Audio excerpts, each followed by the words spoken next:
The only trick is the longer something sits around in your intestines and your stomach, the more you digest the fat in it. So in theory, because fat takes longer. So the longer your food just sits sedentary, the more fat you absorb out of the food. Right, so that's the switch you're asking. Right. That's But in terms of the overall flow, it doesn't do much. But does eating more food make it more, the food itself more sedentary? Like that slows it down? Or? Depends what's in the food. High fat would, yes. Low fat does not. So let me show you that I'm not making this up. Here's my colon, right? Large intestine.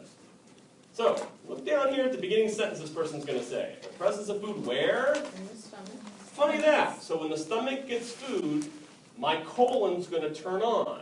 Because the concept is the stomach wants to shove the food down. So I need to make room. Everyone slide down one chair. That's the concept. So the small intestine's going to get food. That means the large intestine's making room for it. Right? So let's do that. The presence of food in the stomach and chyme in the duodenum stimulates mass movements in the colon. You would call that a bowel movement. Mass movements are integrated by the enteric plexus. They propel the contents of the colon toward the rectum. The presence of feces in the rectum stimulates parasympathetic and local reflexes that result in defecation. So if you've ever had children, you understand exactly how this works. When do children mess their diapers? After they eat, because they understand this concept better than what adults do, right? So you give baby a bottle. Bottle fills up baby's tummy. Here. Baby's tummy says, make room for future milk. Baby poops. Right? 20 minutes after they have a bottle, like clockwork. Because they're following this sequence. So their gastric phase made room in their colon for the next round. Make sense? So the stomach is sort of telling everyone what to do. The intestines don't want to do it, so they're trying to stop the stomach. Does the body try to hold on to your poop as long as possible to absorb the nutrients? No, actually, it tries to get rid of it as fast as it can. You just learned that that's probably socially bad, so. But babies sure don't, right? Every meal. Just got frowned upon. You okay on that reflex idea? Yes? Is it just the complexity of the food we eat as adults that makes that whole process take longer? Yeah, it's just harder to push. You have more of it, so it takes longer. Partially, you just learn better to stop. You actually learn to ignore this more often. So the fecal reflex, they call it. So does that shift if you're on an all-liquid diet? not as much as you think. This is based purely on volume. So the more volume, liquids would add volume, but it's also based on pressure, which wouldn't Oh, necessarily. and also since babies are smaller, so they're Smaller, more size. Plus they don't care if they poop. Most people do care, right? So you just learn to stop that. Anyway, to avoid the poop discussion, let's go back. So the take-home message is your stomach is basically telling intestines to go. The small intestines especially trying to tell your stomach to stop. And between that, they self-regulate their phase. But we're not done yet, because we have to go back to our stomach and finish our intestinal phase. So we were right about here. Food is now entering my small intestines. Here we go. Are needed. When the chyme contains lipids from the digestion of fats or contains enough hydrochloric acid to bring its pH below 2, gastric secretion is inhibited. So in English, if a bunch of fat and acids slide into my small intestine, my small intestine wants to tell the stomach to stop. So what would be wrong with all that pH below 2? What's wrong with that? It's acidic, right? What do small intestines do with acid? They either have to do a buffer, or like we learned last week, you end up with ulcers, right? So the idea the small intestine doesn't want all this acid and fat sliding in. It kind of shuts everything down. So here's something else we're going to learn. The lipids and hydrogen ions inhibit gastric secretion by 3 simultaneous actions. First, they cause impulses to go to the medulla oblongata to decrease parasympathetic stimulation of the gastric glands. That's the brain part. I'm going to tell my brain to turn off your stomach. I'm going to tell you to stop eating. I'm going to inhibit the gastric phase.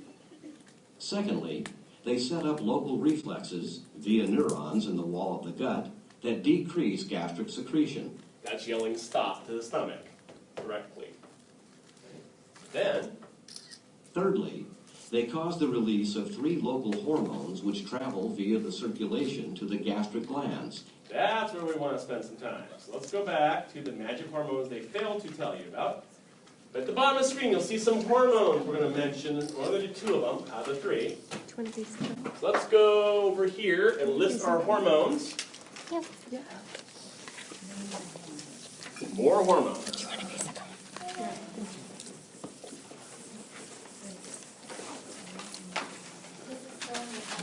Yes.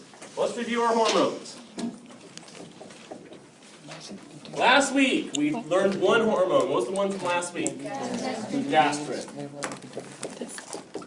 Okay, gastrin is made in the gastric phase, right?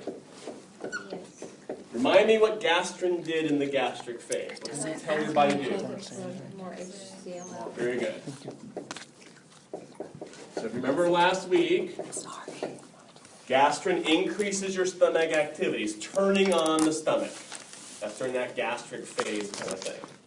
But these hormones are not gastric hormones. These are intestinal phase hormones. So these ones are made, where do you think they're made if they're in the intestinal phase? In the intestines. So these are not stomach hormones, these are intestinal hormones. The 2 on that list, thou shalt know, is secretin and CCK. Not CCR, that's different. Secretin and CCK. Let's go through each one. Does anyone know what secretin does? Secretes. Yes, it does. What does it secrete? No? CCK. No? Well, I have a job. All right. It's going Mucosa. to increase buffer release. It's also going to increase bile release. So it causes secretion of buffer, secretion of bile. Remind me where buffer was made. From the pancreas. So it's going to tell the pancreas to release more buffer. Where's bile made again and stored? Liver and gallbladder. So it's going to tell the gallbladder to release more bile. All right, CCK also increases bile release. And it also inhibits the hunger center of the brain. So CCK also makes you release bile, but also tells your brain to inhibit hunger. And what do you call it when you're inhibiting hunger? Starving. No, I have to inhibit hunger. Full. Oh, full. Whoops. Yes. Satiety, right, is the fancy word. So CCK's job is to make your brain feel full. Not just tell it to stop eating, but actually to make you feel, I'm full, I'm done. Right? So let's look at these 2 hormones again and try to figure out what would release them. What would make secretin be released? Looking at what it does. Acid. Acid. So if your food is acidic, you'll release secretin to make buffer. What else would make secretin or CCK be released? If they release bile, what do you think that they would need to be? More fat. So if you increase acid or fats, as they mention here on the little video, you'll release more secretin and CCK. So let's back that up a second.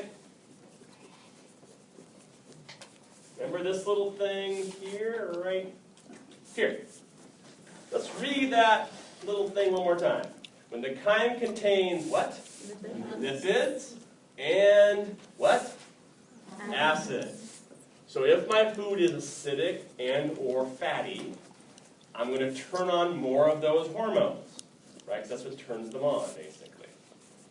And so what would your brain feel if you ate an acidic, fatty meal?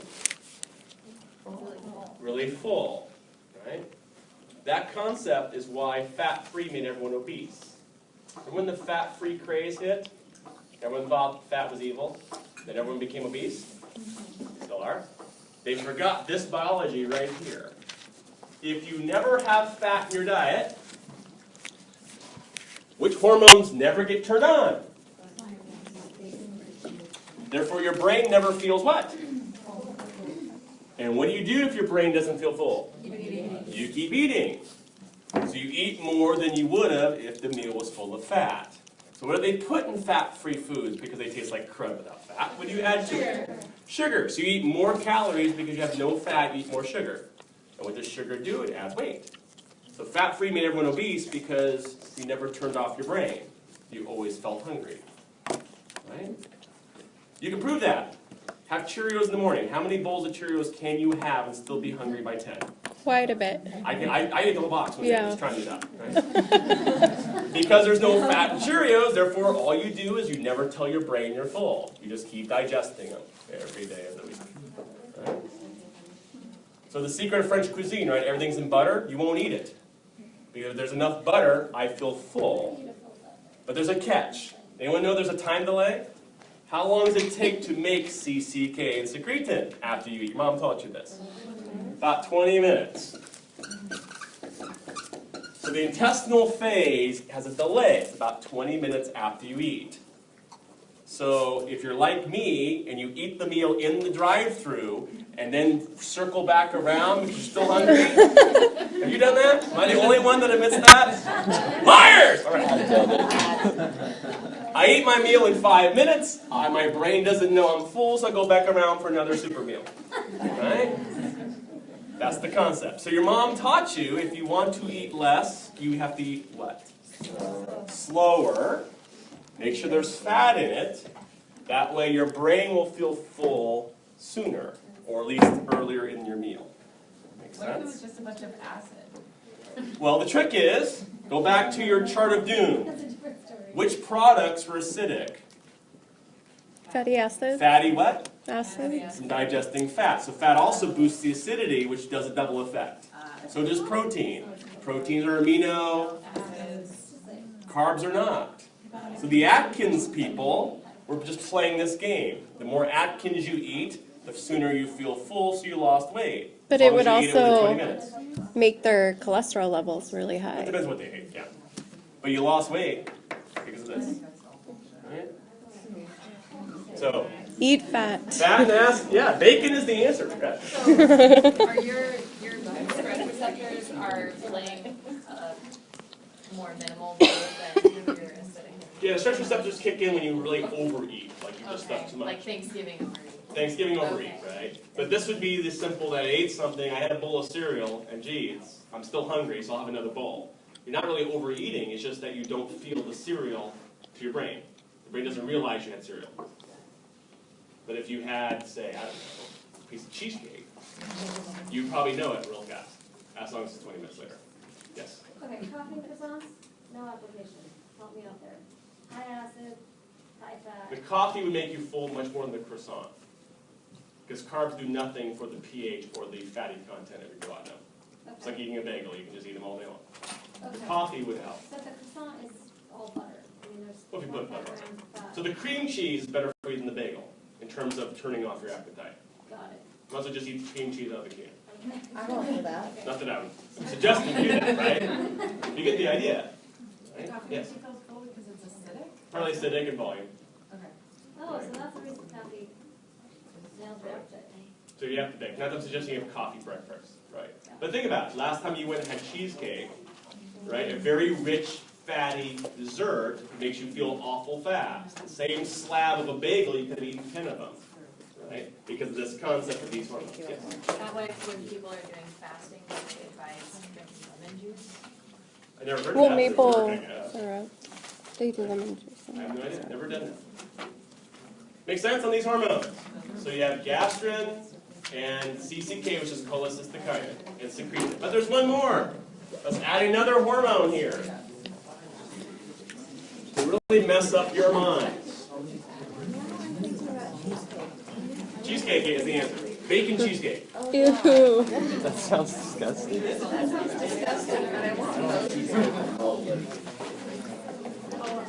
Chocolate bacon is really good, actually. That is the best. Voodoo Donuts sells maple bacon donuts. No. Hey, another hormone. Yes. We're still in the intestinal phase? We're not actually. Actually, this is different than either of those phases. This is not made by your stomach or your small intestine. This is made by Fat cells? fat cells. This is in your body. Find some place This is it's not part fat. of the stages. Not part of the stages, but it influences them. So this is leptin. It's a hormone made by your fat. Not that I have any. And what its job is to do is to regulate appetite. Okay, let's review the difference here in these wordings. Feeling full just tells me when to stop eating the meal in front of me, right? Appetite is different. Appetite is how often you eat every day. So you can feel full, but still have a really big appetite. You see the difference? Right? So you can feel full after a hamburger, but you have 12 hamburgers in a day, you still have a big appetite. There's a difference. This is the long-term behavior. Feeling full is just the bowl in front of you. But your fat cells influence your long-term behavior. So what part of the body do you think has receptors for leptin? If it's about appetite, which is the behavior. Your brain. Your brain. By binding to your brain. Brain receptors. Officially your hypothalamus, in case you're curious. Thank you. Yes. So, this is a hormone that's influenced by your fat cells, but tells your brain when to stop eating. So the trick is, if you have low body fat, what do you think leptin will tell your brain if you don't have a lot of fat on your body, evolutionarily? Eat more. Increase your appetite. Okay, the analogy you want is a bear in the fall. What is the bear going to do all winter? Hibernate. Hibernate. How does the bear stay alive for 6 months? Storing fat. Storing food. So what do you think the bear's body fat is telling the brain in the fall? Increase your appetite. Please eat more of everything because you're going to survive all winter. So the appetite would climb to try to raise the body fat of the bear. Right? So body fat is your long-term storage, Yes, basically. it is. So if you have high body fat, what should happen to your appetite? It should go down. So when Mr. Bear is fat enough, the appetite should be suppressed. You eat less. Make sense? So it's your adipose tissue telling the brain how much adipose you have.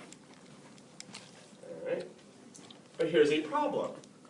Let's say that your brain receptors begin to turn off for leptin, that they're not sensitive to it anymore. Because hormones, less fat, less communication. That's right. So if your receptors begin to shut down because of addiction or tolerance, what will happen to your appetite if the brain can't hear how much body fat you have?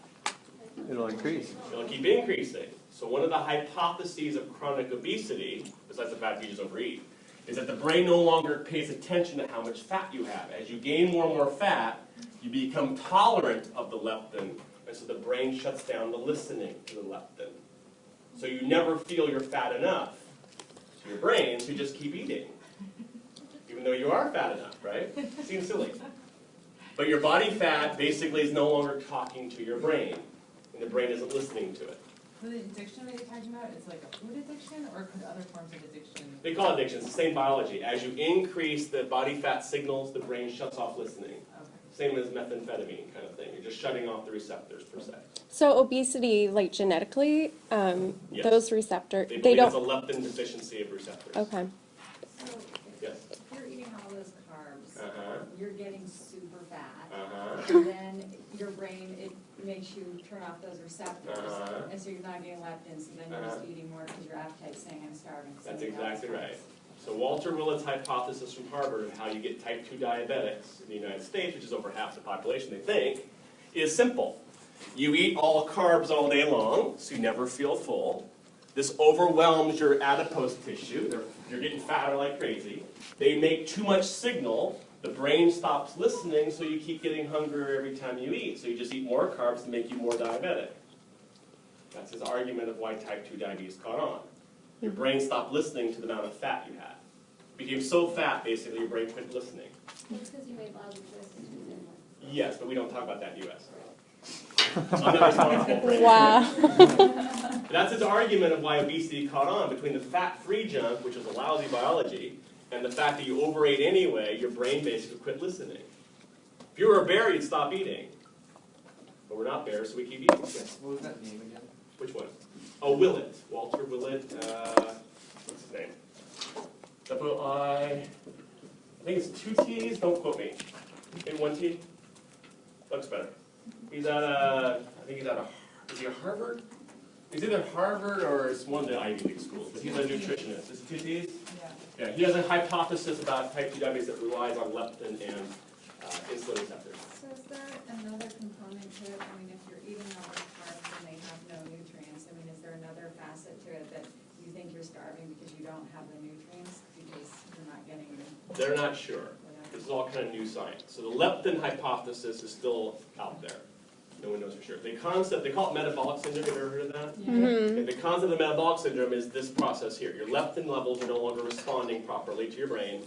Therefore, your brain doesn't know your metabolism's messed up. Therefore, so there's actually a pharmaceutical company that claims they can block, re-energize receptor or do agonists, and thereby reduces obesity by turning on the receptors. Yes? This is the same thing as like I think with the metabolic syndrome, they talk about your brain, it has like a set point where your weight should be, but Yes. just where it's used to your weight being. That's right. Just that. Okay. Right, so somewhere that's why if you think about it, women stop menstruating when they lose too much body fat, right? Concept here. The brain knows how much body fat you have. It's just paying attention this way. The trick is when you're over fat, the brain doesn't realize anymore that you should go to sleep for 9 months, like a bear. Make sense? Think about it, right? So, the main hormones of your life are gastrin, secretin, and CCK are in the phases while you eat. This is happening in the background to determine how often you want to eat. Make sense? That's how your digestive system sort of regulates itself. Make sense?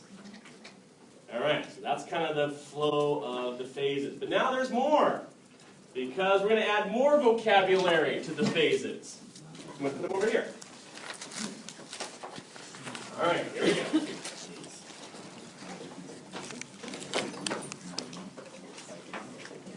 Just to mess up your life, biologists use the word phase multiple times. So they call this the absorptive phase. This is a different set of phases than the ones over there. We're over there, that's what organs are talking.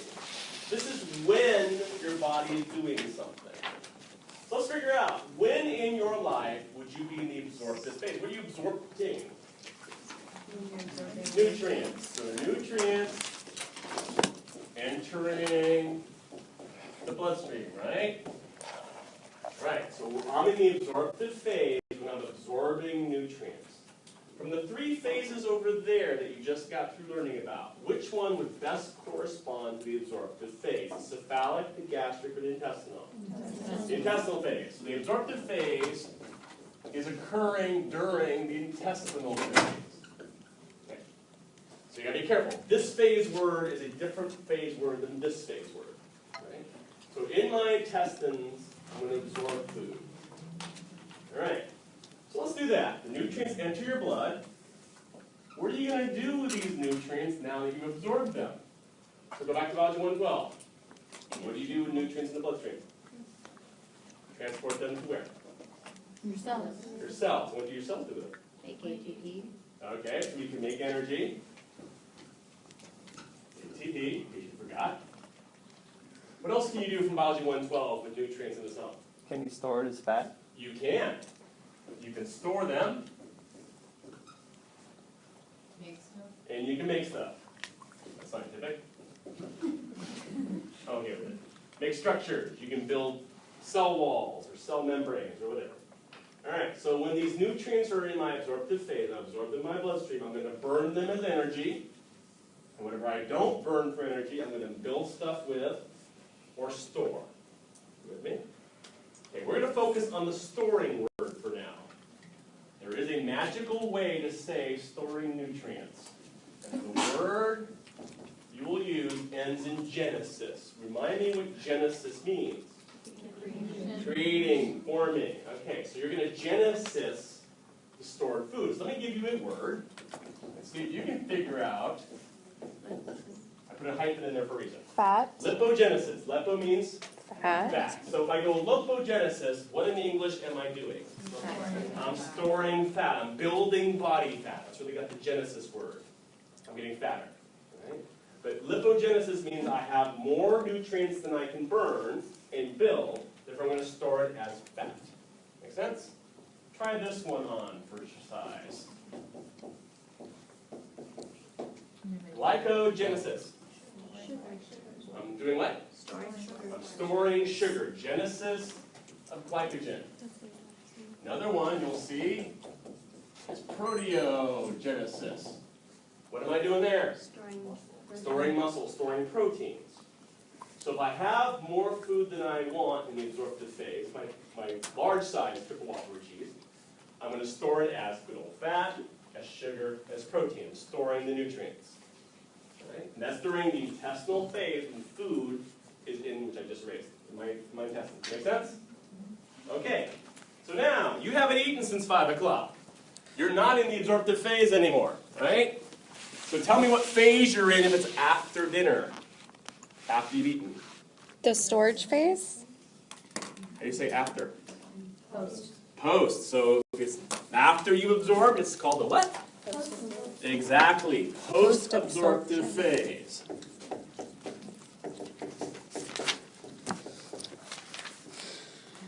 After I've absorbed time, right? When is this? The intestines are empty. You're done eating. There's no longer any food in there. So I bet you money at 9 p.m. you will be definitely in this phase. Right? So tell me, do your cells still live when you're no longer eating? Yes. So how are they going to live if you don't have any nutrients to give them? Storage. Taking all that wonderful stuff. So let's give that a word. The word you want to learn is the suffix lysis. For medical terminology, or biology 112, what does lyse mean? Break down. water. Break down. Water. So, tell me what I'm doing if I'm lipolysis or lipolysis. I'm breaking down fat because I don't have any. Therefore, I'm going to break down my storage and put it into my bloodstream. So I'm taking it out of storage and putting it back into my body. I put my paycheck in the bank over there so I can take it out of the bank over here. Right? So try this word on for size. Glycogenolysis. In English means I'm breaking down stored sugar, glycogen. Glycogen lysis. They put the O to make it sound neat. Yes? When you're doing, say, the lipolysis, are the adipose cells actually being ruptured, or are they just bringing the fat out of the storage? They just take the oil out of the cells and basically throw it out as a micelle. Okay. They're still there, unfortunately. Let's do the last one. This one has a variety of names. We'll call it proteolysis. What am I breaking down here? Store protein. So in the absorptive phase, I'm storing my food. So in the post-absorptive phase, I get it back. All right? So let's look at a picture of that. And then I'll show you why you care. Where is all of that stored? Good question. Intestine? It depends.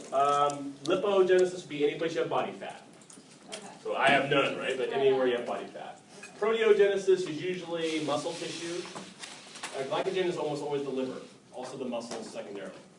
So your liver, your body fat, and your muscles are where you stuff things.